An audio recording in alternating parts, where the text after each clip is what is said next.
দক্ষিণী সিনেমার অভিনেত্রী আনুশকা শেঠির বিয়ের গুঞ্জনের খবরে আবারও মেতেছে ভক্তরা। জনপ্রিয় এ নায়িকার বিয়ে নিয়ে অনেকদিন ধরেই চলছে জল্পনা কল্পনা।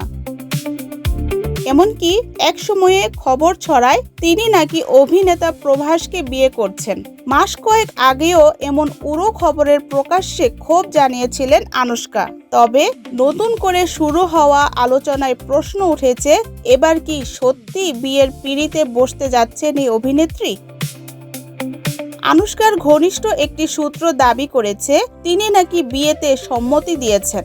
দীর্ঘদিন ধরেই পরিবারের পক্ষ থেকে বিয়ের জন্য চাপ দেওয়া হচ্ছিল। অবশেষে সেই সিদ্ধান্তেই নাকি সায় দিয়েছেন তিনি। এর আগে গুঞ্জন উঠেছিল এক চিকিৎসকের সঙ্গে সম্পর্কে জড়িয়ে পড়েছেন আনুশকা এবং তাকেই বিয়ে করবেন। তবে এবার শোনা যাচ্ছে এক ব্যবসায়ীর সঙ্গে গাঁটছড়া বাঁধতে পারেন বাহুবলী খ্যাত এই তারকা। শিগগির এ বিষয়ে আনুষ্ঠানিক ঘোষণা আসতে পারে বলেও জানা গেছে। দুই পরিবারেই নাকি বিয়ের প্রস্তুতি শুরু হয়ে গেছে। গত মার্চ মাসে বিয়ের গুঞ্জন নিয়ে বিরক্তি প্রকাশ করেছিলেন আনুশকা। তার টিমের পক্ষ থেকে এক বিবৃতিতে বলা হয়েছিল, বারবার তার বয়স ৪৪ বছর নিয়ে আলোচনা করা হচ্ছে, যা অপ্রাসঙ্গিক।